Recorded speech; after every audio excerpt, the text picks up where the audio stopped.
வாழ்க்கையில் வெற்றி பாதை அடைய இந்த 3-8 ரூல் நீங்கள் எங்காவது கேள்விப்பட்டுள்ளீர்களா?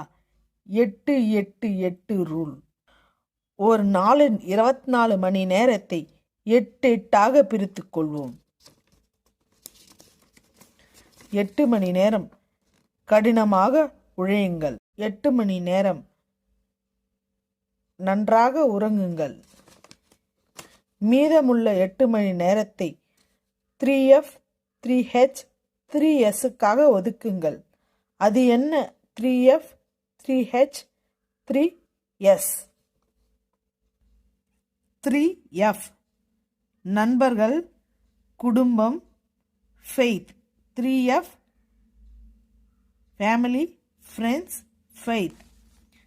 3H health, hygiene, hobbies. 3